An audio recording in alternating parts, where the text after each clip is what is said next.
Mathematics history channel पर मैं रत्नेश मिश्रा आप लोगों का स्वागत करता हूं। कल हमने पढ़ा था प्रेजेंट कंटीन्यूअस टेंस, तो इसका दो पार्ट आपको पूरा हुआ था, अफर्मेटिव और नेगेटिव। आज हम आपको प्रेजेंट कंटीन्यूअस का इंट्रोगेटिव सेंटेंस बताएंगे। इंट्रोगेटिव सेंटेंस कैसे बनता है? ये तो इंट्रोगेटिव सेंटेंस दो प्रकार का होता है। इंट्रोगेटिव सेंटेंस दो प्रकार का होता है। एक होता है ऐसे वाक्य जिनके प्रारंभ में क्या शब्द आते हैं, ऐसे वाक्य जिनके प्रारंभ में क्या शब्द आते हैं, इन्हें हम एस्नोटाइप सेंटेंस कहते हैं। अब एस्नोटाइप सेंटेंस क्यों कहते हैं? क्योंकि इनका उत्तर हम हाँ या ना में दे सकते हैं। तो इसका ट्रांसलेट करने के लिए हमको helping verb is are am का प्रयोग वाक्य के प्रारंभ में करते हैं, और क्या शब्द के लिए, जैसे आ गया हमारा क्या शब्द, इसके लिए हम व्हाट का प्रयोग नहीं करते हैं। पहचान करना है, अगर वाक्य के प्रारंभ में क्या शब्द आ गया है तो इसके लिए हम व्हाट का प्रयोग नहीं करते हैं। तो क्या करेंगे, हम उस सेंटेंस से रिलेटिव हेल्पिंग वर्ब को सब्जेक्ट के पहले लिखते हैं। अब आगे देखिए इसका स्ट्रक्चर कि कौन से पार्ट ऑफ स्पीच को किस स्थान पर रखना है। तो हेल्पिंग वर्ब को हम यहाँ सबसे पहले लिखेंगे, इसके बाद सब्जेक्ट, और सब्जेक्ट के अकॉर्डिंग यहाँ पे जो हेल्पिंग वर्ब होगा, जैसे सब्जेक्ट हमारा सिंगुलर हो गया तो इसका प्रयोग होगा, प्लूरल हो गया तो आर का प्रयोग होगा, और आई के साथ आई एम का प्रयोग होता है। इसके बाद वर्ब की फर्स्ट फॉर्म में हमको आईएनजी लगाना है। रहा है, रही है, ऐसे वाक्यों में वर्ब की फर्स्ट फॉर्म में आईएनजी लगाना है, और लास्ट में हमारा ऑब्जेक्ट हो जाएगा।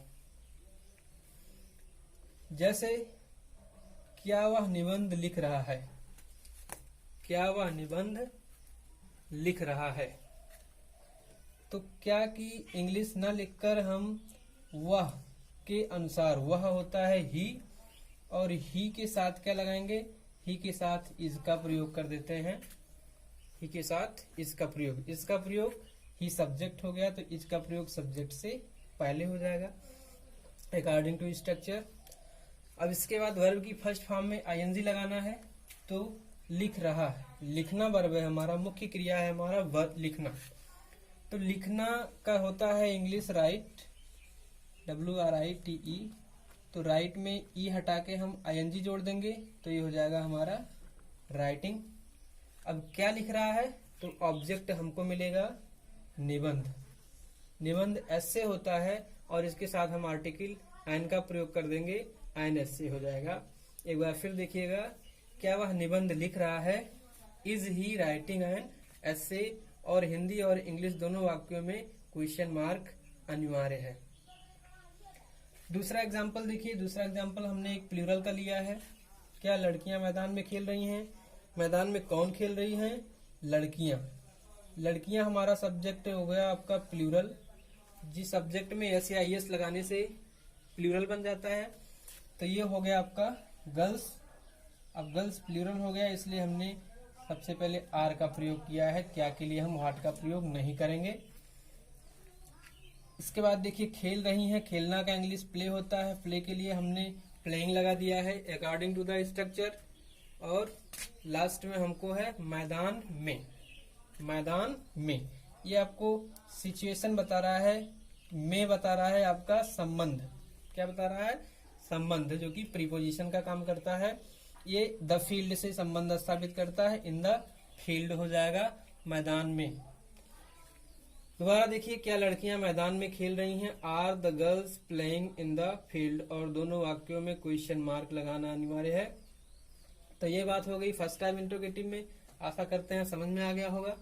और अब दूसरा देखिए, दूसरा टाइप होता है हमारा सेकंड टाइप इंट्रोगेटिव, इसको हम WH टाइप इंट्रोगेटिव सेंटेंस भी कहते हैं। ऐसे वाक्यों में क्वेश्चन वर्ड जो है हिंदी वाक्यों में, क्वेश्चन वर्ड हिंदी वाक्यों में बीच में आता है, प्रश्नवाचक शब्द हिंदी वाक्यों के बीच में। प्रश्नवाचक शब्द क्या होता है, क्या, कौन, कब, कहाँ, कैसे, ये शब्द प्रश्नवाचक शब्द हो गया। और अगर बीच में आता है तो हम इसके लिए क्वेश्चन वर्ड का प्रयोग सबसे पहले करते हैं। अब स्ट्रक्चर देखिए, स्ट्रक्चर क्या होता है। स्ट्रक्चर हमारा होता है सबसे पहले हमें क्वेश्चन वर्ड लिखना है, इसके बाद हेल्पिंग वर्ब। तो हेल्पिंग वर्ब इदारा में से सब्जेक्ट के अनुसार जो भी हमारा सब्जेक्ट होगा उसको हेल्पिंग वर्ब उसके अनुसार लगाएंगे। इसके बाद वर्ब की फर्स्ट फॉर्म में आईएनजी और ऑब्जेक्ट के साथ क्वेश्चन मार्क लगा देते हैं। हाँ, सेकंड टाइप इंट्रोगेटिव में एग्जाम्पल हमने लिया है, तुम्हारे पिताजी कहाँ जा रहे हैं। अब देखिए कहाँ शब्द वाक्य के बीच में आ गया, ये प्रश्नवाचक शब्द है, ये प्रश्नवाचक शब्द है, वाक्य के बीच में आ गया। तो इसकी अंग्रेजी हमको सबसे पहले लिखना है। क्या होता है कहाँ की अंग्रेजी? व्हेयर होता है। कहाँ की अंग्रेजी क्या होता है? व्हेयर।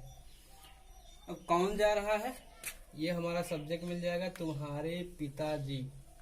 क्या लिख सकते हैं? योर फादर हो गया सब्जेक्ट। सिंगुलर है या प्लूरल? तो ये आपका सिंगुलर सब्जेक्ट है, तो कौन सी हेल्पिंग वर्ब लगाएंगे? इसका प्रयोग करते हैं। अब आप हम प्रयोग करते हैं, क्या बचता है हमारा? वर्ब, जा रहे हैं। तो जाना का इंग्लिश होता है गो, आईएनजी फॉर्म लगाना है तो हमने लगा दिया गोइंग। ठीक, तुम्हारे पिताजी कहाँ जा रहे हैं? Where is your father going. उम्मीद करते हैं ये बात समझ में आ गई होगी कि जिन वाक्यों में प्रश्नवाचक शब्द हिंदी में बीच में आता है उसको हम सबसे पहले लिखते हैं। और एक एग्जांपल लेते हैं, वे किसे बुला रहे हैं। तो वे की इंग्लिश होता है, क्या होता है? दे होता है। किसे हमारा बीच में आ गया प्रश्नवाचक शब्द, होम लगा दिए। और दे के लिए दे प्लूरल हो गया, इसके लिए आर लगा दिए। बचा क्या? बुला रहा, तो बुलाने के लिए कॉल होता है, एनजी फॉर्म लगा गया, कॉलिंग हो गया। Whom are they calling. तो यहाँ पे इंट्रोगेटिव सेंटेंस खत्म हुआ और हमारा लास्ट पार्ट में बचता है interrogative negative sentence. Interrogative negative sentence. अब इंट्रोगेटिव नेगेटिव सेंटेंस में क्या होता है कि हमको पूर्वोक्त रूप में ही ट्रांसलेट करना है, केवल देखना है। यदि हिंदी वाक्यों में नॉट नहीं शब्द आया है तो उसके लिए हम नॉट का प्रयोग कर लेते हैं। कहाँ करेंगे? सब्जेक्ट के बाद करते हैं। सीधा सा सिंपल हमको ट्रांसलेट करना है, इसके बाद सब्जेक्ट के बाद केवल नॉट लगाना है। तुम्हारा भाई अंग्रेजी क्यों नहीं पढ़ रहा है। अब क्यों शब्द आ गया? इंट्रोगेटिव। नहीं शब्द आ गया नेगेटिव, तो मिला के क्या बन गया? Interrogative negative sentence. अब इसमें हम क्या करेंगे? क्यों की इंग्लिश हमको सबसे पहले लिखना है, तो क्यों की इंग्लिश होता है व्हाई। अब देखिए सब्जेक्ट क्या है, तुम्हारा भाई सब्जेक्ट है, तो ये हो गया योर ब्रदर। और ये सिंगुलर है, इसका प्रयोग किया गया। सब्जेक्ट के बाद नॉट लगाएंगे और आगे हम वर्ब की फर्स्ट फॉर्म में आईएनजी। तो पढ़ रहा के लिए हमने रीडिंग लगा दिया। इसके बाद क्या बचा? हमारा ऑब्जेक्ट बचा। ऑब्जेक्ट हमारा इंग्लिश हो गया और लास्ट में क्वेश्चन मार्क लगाना है। और आगे के वीडियो में हम आप लोगों को प्रेजेंट परफेक्ट टेंस पढ़ाएंगे। जो लोग नए हैं चैनल पर वो सब्सक्राइब करें।